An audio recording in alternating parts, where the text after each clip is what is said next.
October 15th, 2022, Lenox Square Mall, Atlanta, Georgia. 3:47 p.m. on a Saturday afternoon. The luxury wing was packed with weekend shoppers, the kind of crowd where designer bags outnumbered shopping bags, where every other wrist wore a watch worth more than most cars.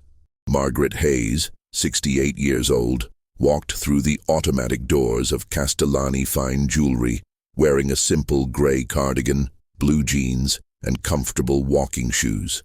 Her silver hair was pulled back in a neat bun. She carried a worn leather purse over her shoulder. To anyone watching, she looked like someone's grandmother who had wandered into the wrong part of the mall. Derek Whitmore noticed her immediately.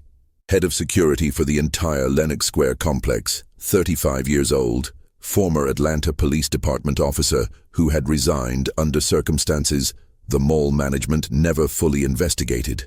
He was standing near the luxury corridor entrance, arms crossed, watching the flow of shoppers with the practiced eye of someone who believed he could spot trouble before it started.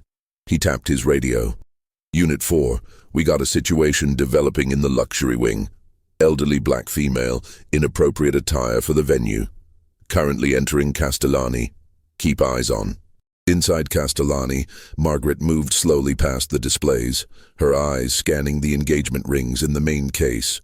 The store manager, a woman named Patricia Holloway, glanced up from helping another customer, and her smile faltered slightly. She exchanged a quick look with her assistant, who was already reaching for the phone under the counter. Margaret stopped in front of a case displaying anniversary bands, each piece starting at $15,000. She leaned in slightly, examining a platinum setting with emerald accents. "Excuse me." Derek's voice came from directly behind her, loud enough that several customers turned to look. "Ma'am, I'm going to need to ask you some questions." Margaret straightened slowly, turning to face him. Her expression was calm, neutral. "Yes? What brings you into this store today?" Derek positioned himself between Margaret and the exit, his hand resting on his belt near his radio. "I'm shopping," Margaret said quietly. "Shopping?" Derek's tone made it clear what he thought of that answer. "For anything in particular?" "A gift." "A gift." He looked her up and down deliberately. "Ma'am, do you understand the price range of items in this establishment?" By now, 3 other customers had stopped pretending to shop and were openly watching. Patricia had abandoned her customer entirely, standing behind the counter with her phone visible in her hand. "I'm aware," Margaret said, her voice still quiet, still calm. But nobody knew who Margaret Hayes really was. And that afternoon, everything was about to change. If you believe that justice should reach those who discriminate and that hidden power makes the best plot twist, subscribe to the channel and turn on notifications. Now, let's get to what really happened that day. Margaret had dressed for comfort that morning, not for display. After 43 years of wearing judicial robes and formal business attire, her rare Saturdays off were sacred. She had planned a quiet afternoon. Buy an anniversary gift for her law clerk, who was celebrating 25 years of marriage, maybe stop for coffee, then home to finish reviewing briefs for Monday's oral arguments. She had specifically chosen Castellani because they carried estate pieces, and she remembered seeing a vintage Cartier bracelet in their window last month that would be perfect. She had her personal credit card in her wallet, the one with no preset spending limit that she rarely used but kept for exactly these kinds of purchases. What she hadn't planned for was Derek Whitmore's attention. Derek had started his career with the Atlanta Police Department 12 years earlier. Fresh out of the academy with high marks in defensive tactics and low marks in community relations. His personnel file, had anyone bothered to check, contained 7 complaints of excessive force, all against black suspects, all dismissed for lack of evidence. He had resigned in 2021, one step ahead of an internal affairs investigation that would have cost him his pension. Mall security paid less, but it came with power of a different kind. Derek controlled access to 60 stores, 300,000 square feet of retail space, and he took that responsibility seriously.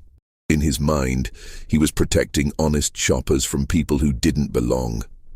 And Margaret, in her cardigan and comfortable shoes, looked exactly like someone who didn't belong.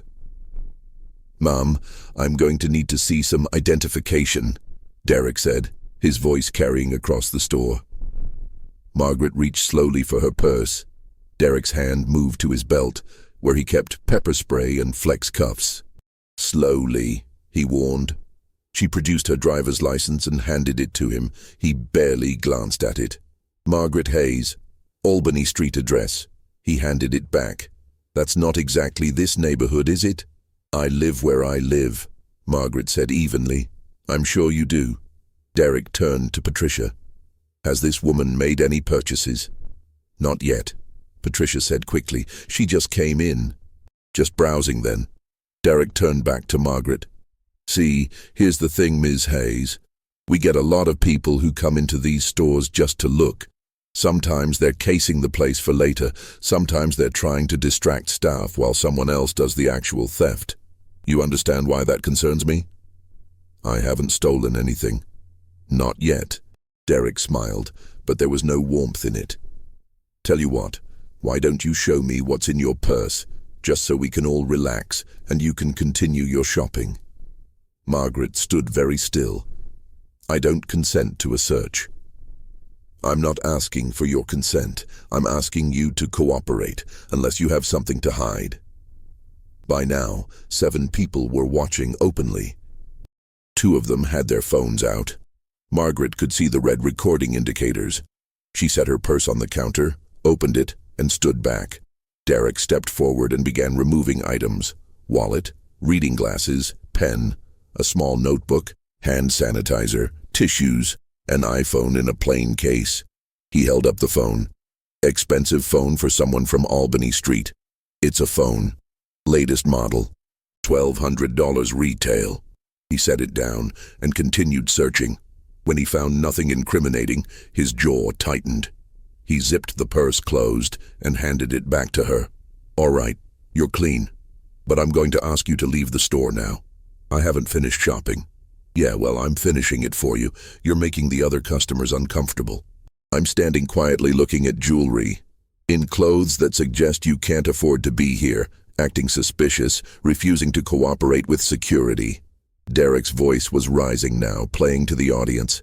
"I have the authority to remove anyone who disrupts the shopping experience, and that's what I'm doing. Now you can leave on your own, or I can escort you out. Your choice." Margaret looked at him for a long moment. Then she looked at Patricia, who quickly looked away. She looked at the other customers, some of whom had the decency to appear uncomfortable, though none of them spoke up. "I'll leave," Margaret said quietly. Derek had expected her to argue, maybe to cry, certainly to show some emotion that would justify his actions. Her calm acceptance somehow made him angrier. He reached for her arm. "Come on then. Let's go." "Don't touch me," Margaret said, her voice still quiet but with an edge now. "I'm escorting you out. Standard procedure." Derek's hand closed on her upper arm, his grip firm enough to leave marks. "Remove your hand." "When we get outside." Derek started walking, pulling Margaret with him. She didn't resist, but she didn't help either, forcing him to physically move her. As they emerged from Castellani, a crowd had formed. Mall security operates on radio, and Derek's earlier call had brought 2 more guards to the luxury wing. James Peterson, 29, and Kyle Bradford, 24. Both saw Derek escorting an elderly black woman and immediately assumed she had done something wrong. "Need backup," James called out. "Got a shoplifter," Derek announced loudly, though Margaret had stolen nothing and he knew it. "Trying to scope the jewelry stores." "I'm not a shoplifter," Margaret said calmly, but her voice was drowned out by Derek's. She refused to cooperate with screening, refused to leave when asked, got aggressive when I tried to escort her out. Kyle moved to Margaret's other side, not touching her yet, but close enough to intimidate. "Ma'am, you need to calm down." "I am calm." "You're resisting security personnel," Kyle said. He looked young enough to be Margaret's grandson, but his voice carried the same authoritative tone as Derek's. A woman in a fur-trimmed coat stopped to watch, her shopping bags from Prada and Gucci hanging from her wrists. "What did she take?" she called out. Under investigation, Derek said, which was a lie. But it was a lie that spread quickly through the growing crowd. She doesn't look like she belongs here, someone else said. Probably here for the returns desk, another voice added, trying to return stolen items. Margaret said nothing. She had learned over 68 years of living while black in America and 43 years of working in the federal court system that certain situations required silence. Anything she said would be twisted, would be used against her. Better to wait, better to let them reveal themselves completely. But her silence was interpreted as guilt by those watching. One woman actually clutched her purse tighter as Margaret passed. A teenage boy laughed and said something to his friends that Margaret didn't quite catch, but their laughter carried clearly. Derek walked Margaret through the luxury corridor, past Tiffany, past Louis Vuitton, past Hermès. Store employees came to their doorways to watch. Some looked concerned. Most looked relieved that security was handling the problem. When they reached the main concourse, Derek finally released Margaret's arm but positioned himself between her and the mall entrance. "All right, Ms. Hayes, here's what's going to happen. I'm going to ban you from this property. If you return, you'll be arrested for trespassing. Do you understand?" "On what grounds?" "Suspicious behavior, failure to cooperate with security, disturbing other shoppers. I don't need more grounds than that. This is private property." Margaret looked at him steadily. She had presided over hundreds of cases in her career.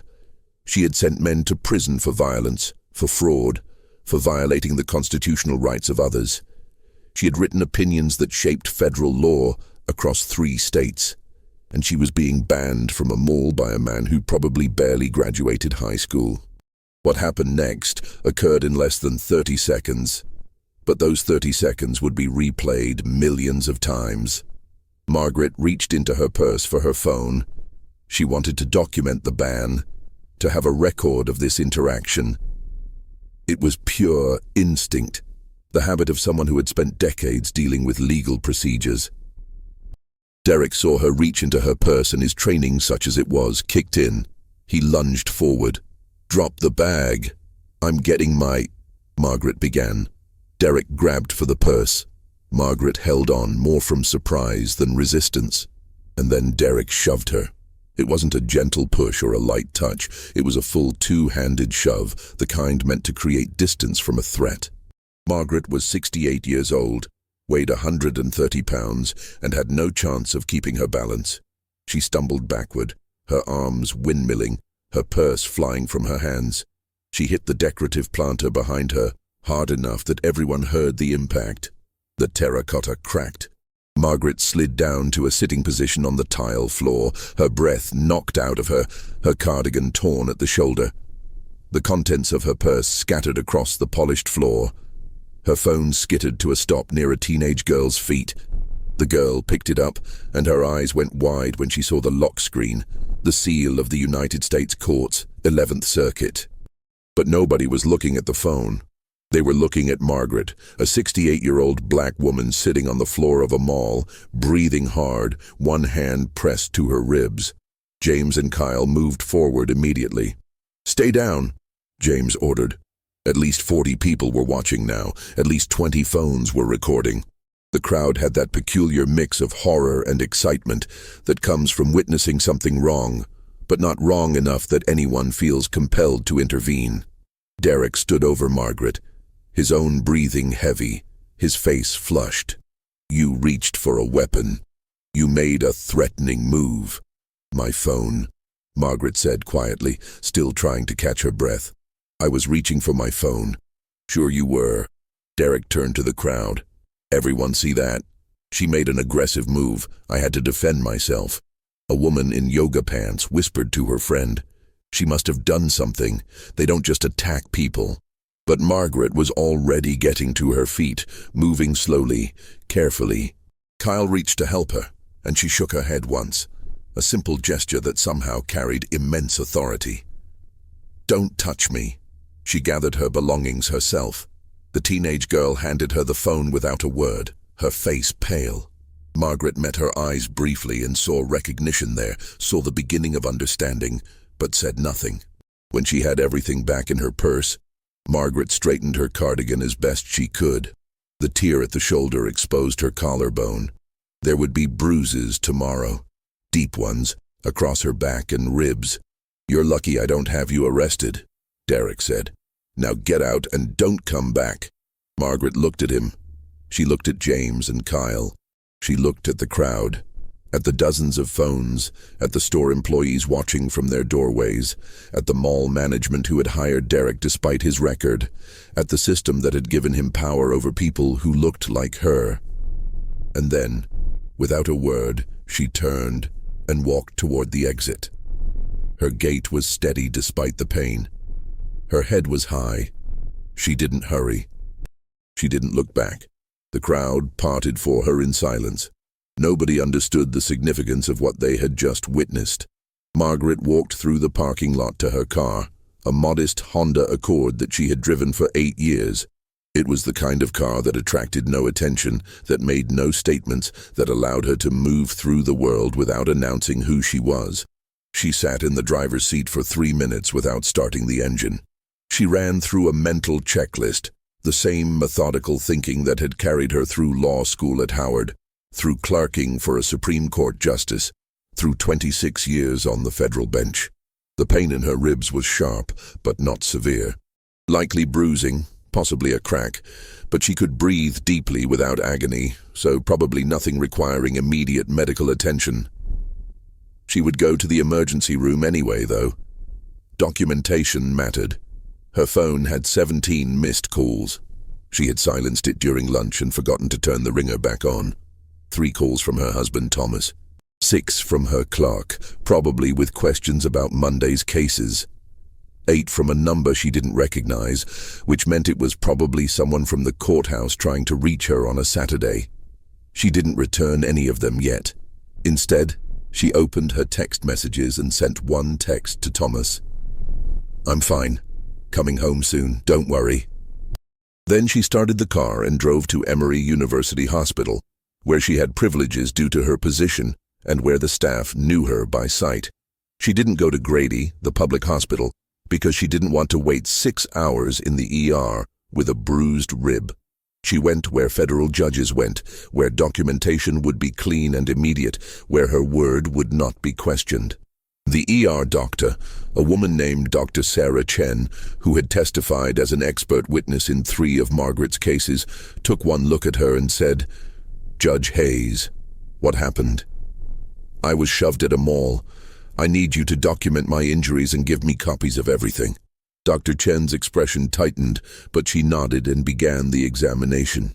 X-rays showed no breaks, but the bruising across Margaret's back was already spectacular. Dark purple spreading across her ribs and shoulder blade. Dr. Chen photographed everything, her camera's timestamp matching each image to the medical record. "You need to report this," Dr. Chen said quietly. "I will." Margaret's voice was calm. "I need the documentation first." By the time Margaret left Emory, it was 6:30 p.m. The sun was setting over Atlanta, painting the sky in shades of orange and pink. She drove home to her house in Druid Hills, the historic neighborhood where she and Thomas had lived for 32 years. Thomas met her at the door, and when he saw the tear in her cardigan, his face went pale. "Maggie, I'm all right." She let him help her out of the cardigan, wincing as it pulled across her shoulders. "But something happened today, and I need you to listen to everything before you react." She told him the whole story, leaving nothing out. When she finished, Thomas was silent for a long moment. "The hospital documentation?" he asked finally. Thomas was a civil rights attorney, had been for 40 years. He knew what mattered. Complete. Photos, X-rays, medical narrative. Dr. Chen time-stamped everything. The videos. At least 20 phones, maybe more. It was the middle of a Saturday afternoon in the luxury wing of Lenox Square. "There will be footage." Thomas nodded slowly. "Monday morning?" "Monday morning," Margaret agreed. "Let's see what they do when they realize who they touched." "Did you see the calm with which she left? Could you maintain that dignity? Leave your answer in the comments. Back at Lenox Square, Derek's shift ended at 7 p.m. He filed his incident report before leaving, documenting a suspicious individual making threatening gestures toward security personnel, requiring physical intervention to prevent assault. He didn't mention Margaret's age. He didn't mention that she had taken nothing, threatened no one, done nothing except shop while black. He wrote the report the way he had learned to write reports at APD, describe the subject's actions as aggressive, describe his own response as measured and necessary, provide just enough detail to create a narrative of justified force. James and Kyle filed supplementary reports that matched Derek's version. They had seen what they expected to see: a security chief dealing with a problem, an elderly woman who must have done something wrong because otherwise, why would Derek have gotten involved? The mall's general manager, Robert Chen, reviewed the reports when he came in Sunday morning. He approved them without question. Derek had been head of security for 18 months and had never given him reason to doubt his judgment. The luxury stores reported lower theft since Derek had taken over. Whatever methods he used, they worked. But Robert hadn't seen the videos. By Sunday morning, the first video had appeared on Twitter. It was shaky footage from a phone, just 37 seconds long, showing Derek shoving Margaret and Margaret hitting the planter. The caption read, "Security guard at Lenox Square assaults elderly black woman for shopping. This is Atlanta 2022. House Justice for Elders, Racial Profiling." The video had 600 shares by noon, 3,000 by evening. By midnight, it had 92,000 views and had been picked up by several local news aggregators. The second video appeared Monday morning. This one, 53 seconds long and with better quality. It showed more context. Derek grabbing Margaret's arm in Castellani, walking her through the mall, the crowd gathering. Then the shove. Then Margaret sitting on the floor. Then Margaret gathering her things with quiet dignity and walking away, while Derek stood over her. This video came with a different caption. White security guard attacks black grandmother at luxury mall. She did nothing wrong. They need to be held accountable. Lenox Square, Atlanta shame. By Monday at 9 a.m., when Robert Chen arrived at his office, the video had 1.3 million views, and Lenox Square's corporate office was getting calls. By Monday at 10 a.m., when Derek reported for his shift, the video had been picked up by CNN, MSNBC, and Fox News local affiliates. By Monday at 11 a.m., Margaret Hayes had arrived at the Russell Federal Building in downtown Atlanta, where she maintained her chambers on the 11th floor and had called a meeting with her clerk and the circuit's chief administrative officer. The Russell Federal Building houses the United States Court of Appeals for the 11th Circuit, one of 13 appellate courts that form the backbone of the federal judicial system. The 11th Circuit covers Georgia, Alabama, and Florida, handling appeals from 94 district courts and reviewing thousands of cases each year. Margaret Hayes was one of 12 active judges on that court. She had been appointed by President Clinton in 1999, confirmed by the Senate with a 78-22 vote, and had served with distinction for 23 years. Her opinions were cited in law schools across the country. She had mentored 43 clerks, 7 of whom now served as federal judges themselves. When Margaret called an unscheduled meeting on Monday morning, people responded immediately. Her clerk, David Morrison, arrived first. He had worked for Judge Hayes for 11 years, ever since he graduated second in his class from Yale Law. He saw the bruise on her neck, partially visible above her collar, and his face went pale. "Judge." "Sit down, David. I need you to do something for me." The chief administrative officer, Patricia Ellington, arrived moments later with the circuit's media liaison. Patricia took one look at Margaret and said, "We saw the videos." "Good. Then you know what happened." Margaret's voice was calm, businesslike. "I need you to prepare a statement. No editorializing, just the facts." Margaret Hayes, United States Circuit Judge for the 11th Circuit, was physically assaulted by security personnel at Lenox Square Mall on Saturday, October 15th, while shopping for a personal item. She sustained documented injuries requiring medical treatment. The incident was captured on video by multiple witnesses.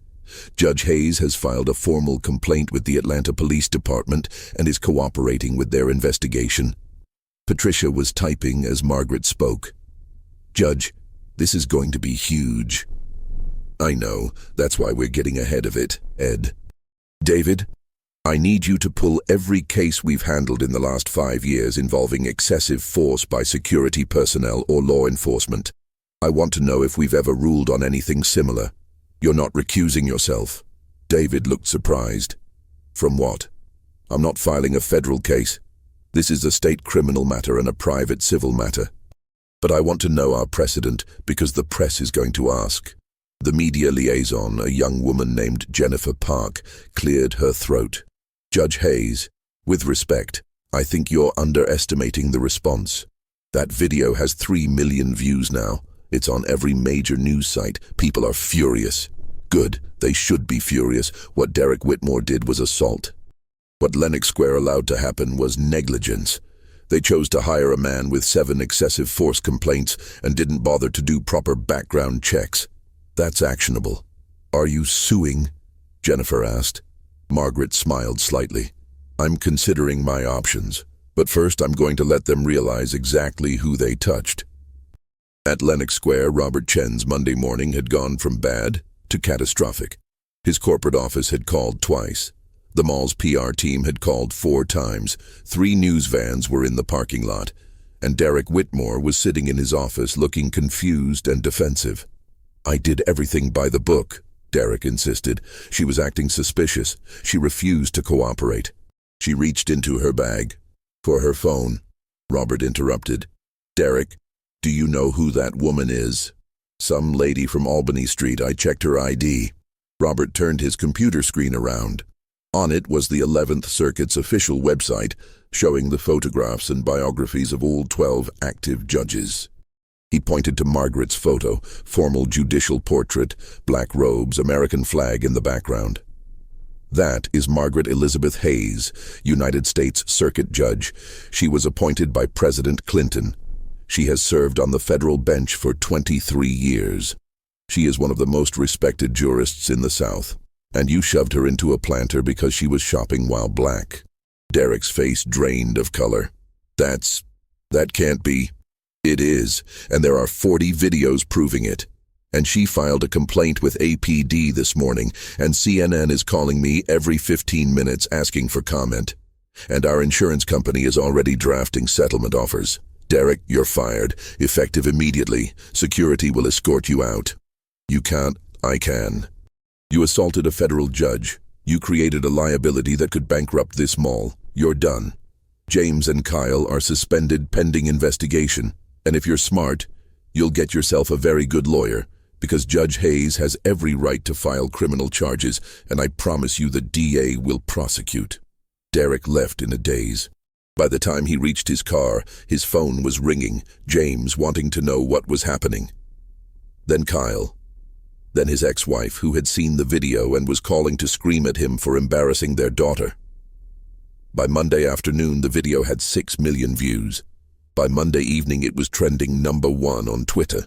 By Monday night, every major news outlet had run the story. And Margaret Hayes' name was known across the country. Tuesday morning, Margaret returned to Lenox Square. She didn't call ahead. She didn't make an appointment. She simply drove to the mall at 9 a.m. when it opened and walked through the same doors she had walked through 3 days earlier. This time she wore her usual work attire, charcoal gray suit, crisp white blouse, pearls at her throat. Her judicial credentials were clipped to her lapel, the seal of the 11th Circuit clearly visible. She walked with the same steady gait, but now people recognized her. The whispers started immediately. That's her. That's the judge. Oh my God. Robert Chen met her in the main concourse, his face ashen. Judge Hayes, I want to apologize. Save it. Margaret's voice was quiet, but carried perfectly in the sudden hush. I'm here to complete my shopping. The purchase I was attempting to make on Saturday before your employee assaulted me. Of course, absolutely anything you need. Margaret walked through the luxury corridor. Every store manager stood at attention. At Castellani, Patricia Holloway came out from behind the counter, her hands clasped together nervously. "Judge Hayes, I am so deeply sorry. You called security on me because I was black and didn't look wealthy enough to shop here. You participated in my humiliation. You stood by while I was assaulted. Tell me, Ms. Holloway, what exactly are you sorry for? That it happened, or that you got caught?" Patricia's mouth opened and closed. No words came out. Margaret walked to the case she had been examining on Saturday. The anniversary band with the emerald accents, platinum setting, $17,000. "I'll take this one, and I'll take that one." She pointed to a second band, yellow gold with sapphires, $19,000. "Gift-wrapped, separate boxes." "Yes, ma'am, right away." Patricia's hands shook as she unlocked the case. Margaret handed over her credit card, her personal American Express black card, the one with no spending limit, the one that marked its holder as someone with significant wealth. Patricia processed the transaction in silence. While she waited, Margaret was aware of the phones pointed at her, the new videos being recorded. She didn't acknowledge them. She simply stood with perfect posture, perfectly calm, a federal judge conducting a transaction. When Patricia handed her the shopping bags, Margaret took them without a word and walked out. The crowd parted for her again, but this time it was respect, not fear. This time people nodded as she passed. One elderly black woman caught Margaret's eye and mouthed two words, "Thank you." Margaret returned to her car, placed the shopping bags carefully in the passenger seat, and drove back to the Russell Federal Building. She had oral arguments at 2 p.m., a complex case involving qualified immunity for police officers, and she needed to prepare. But before she started her legal work, she made one phone call. "Thompson and Associates Civil Rights Law. How may I direct your call?" "This is Margaret Hayes. I'd like to speak with senior partner Kenneth Thompson, please." "Tell him it's about representation in a civil rights matter." Kenneth Thompson, one of the most successful civil rights attorneys in the Southeast, took her call within 60 seconds. "Judge Hayes, I saw the videos. I was hoping you'd call. I need representation. Not for a federal case. I want to keep this in state court. Assault, battery, intentional infliction of emotional distress, negligent hiring and retention. I want it public. I want it documented, and I want it to send a message. Consider it done. I'll file by end of week. Judge, if I may say so, it's an honor. The honor will be watching justice actually work the way it's supposed to. I've spent 23 years on the bench trying to ensure that. Now I get to see it from the other side." The lawsuit was filed on Friday, October 21st, exactly 6 days after the assault. Kenneth Thompson held a press conference on the courthouse steps, with Margaret standing beside him in her judicial robes. She had just finished hearing oral arguments and hadn't changed yet. "Good afternoon. I'm Kenneth Thompson of Thompson and Associates, and I'm representing Judge Margaret Hayes in a civil action against Derek Whitmore, James Peterson, Kyle Bradford, Lenox Square Mall, Simon Property Group, and Secure Watch Security Services." The reporters surged forward with questions, but Kenneth held up his hand. "Judge Hayes was assaulted because she is black, and because she didn't conform to someone's expectation of who belongs in a luxury shopping environment. This lawsuit seeks damages for her injuries, for the humiliation she suffered, and for the violation of her civil rights. But more importantly, it seeks accountability. We will prove that Derek Whitmore has a documented history of excessive force complaints that were ignored. We will prove that Lenox Square and Secure Watch failed to conduct proper background checks. We will prove that this assault was preventable, and that these defendants chose profit over safety." He paused. "Judge Hayes would like to make a brief statement." Margaret stepped to the microphone. She had prepared remarks, but looking at the cameras, at the reporters, at the dozens of people who had gathered to watch, she spoke from the heart instead.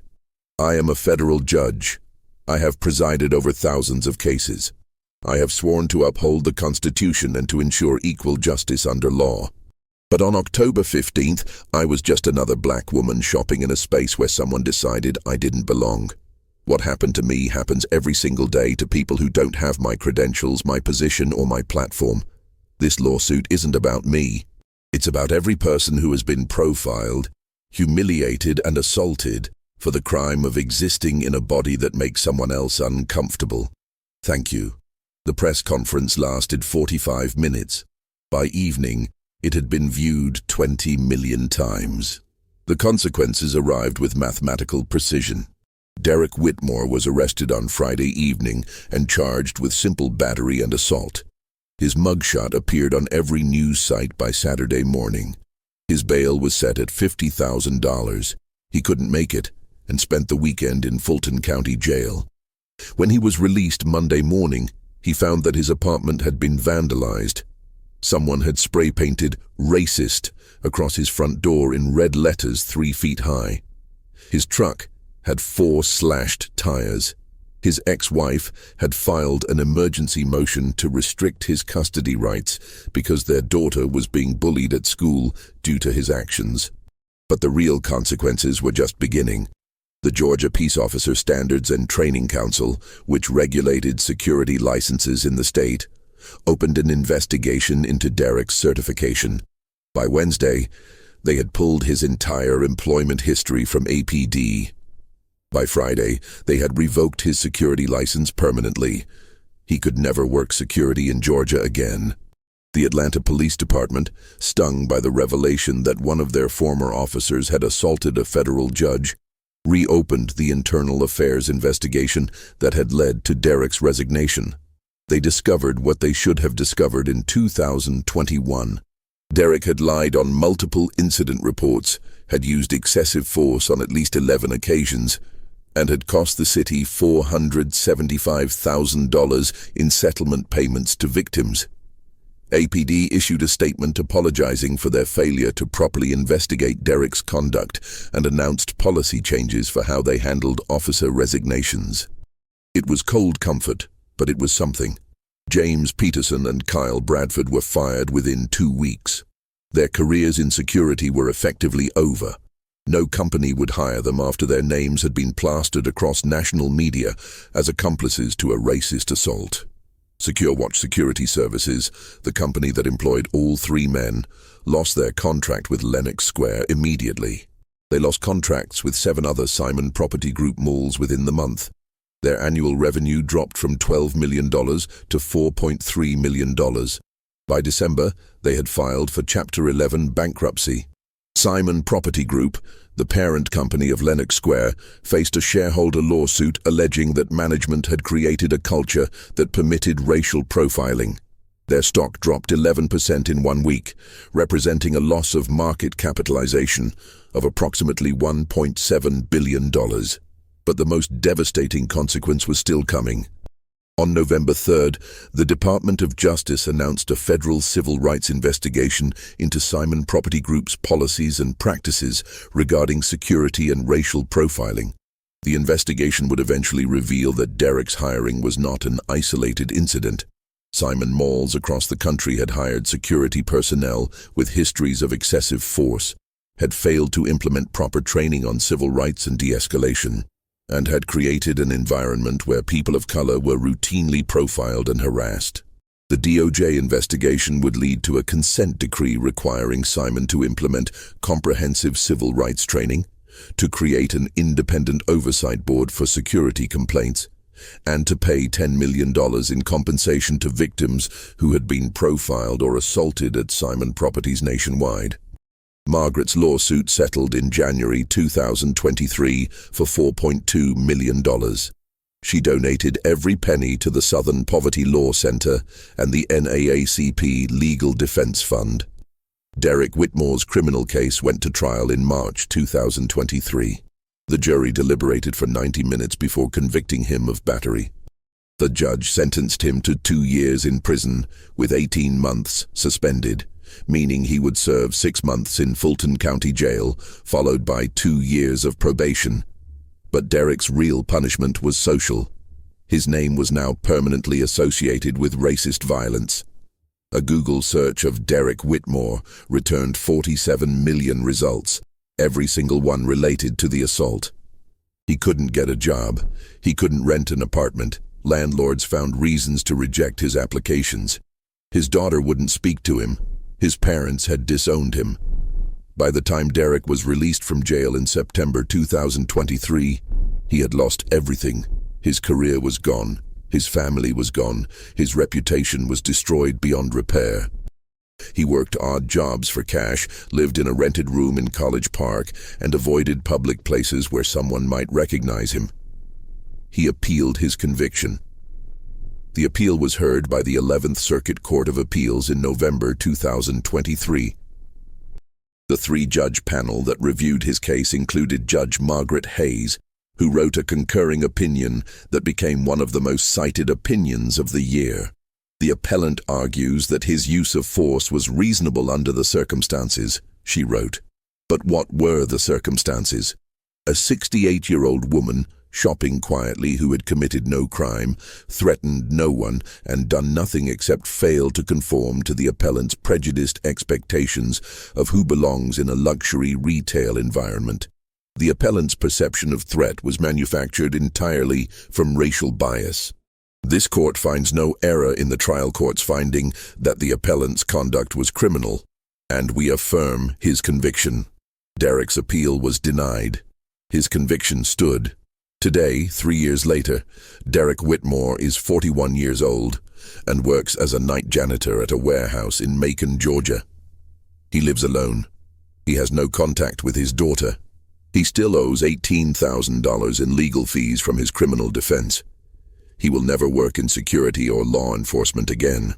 James Peterson left Georgia entirely and now lives in Tennessee, where he works in retail. He doesn't list his security experience on his resume. Kyle Bradford works at a call center in Decatur. He has applied for security positions 17 times in 3 years. All 17 applications were rejected when background checks revealed his role in the assault. Castellani Fine Jewelry closed its Lenox Square location in December 2022 after their sales dropped 63%. Patricia Holloway was demoted and transferred to a store in Savannah, where she makes $40,000 a year less than she made at Lenox Square. Lenox Square Mall installed new security protocols, hired a civil rights compliance officer, and implemented monthly training for all security personnel. They created a hotline for reporting profiling or discrimination. They survived the scandal, but their reputation never fully recovered. Margaret Hayes continues to serve on the 11th Circuit Court of Appeals. She is now the second most senior judge on the court and is frequently mentioned as a potential Supreme Court nominee should a Democratic president have the opportunity to fill a vacancy. She still shops at Lenox Square occasionally, though never at Castellani. She wears whatever she likes, comfortable clothes on her days off, professional attire when she's coming from court. No one questions her presence anymore. The anniversary bands she purchased that Tuesday morning, after returning to complete her interrupted shopping trip, were gifts. One went to her law clerk, David Morrison, and his wife for their 25th anniversary. The other went to her own husband, Thomas, who had stood beside her through 43 years of fighting for justice, both in courtrooms and in the world. On the inscription inside Thomas's band, Margaret had the jeweler engrave 8 words. Some battles are won by simply standing up. This case reminds us that no one should be judged by their appearance. Justice, when it arrives, is complete and irreversible. Were you able to perceive the signs that something was wrong throughout the narrative? Share your theories in the comments. If you enjoyed this type of poetic justice story, don't forget to subscribe to the channel and activate notifications. Leave your like if this story inspired you and share it with someone who believes that hidden power makes the best plot twist.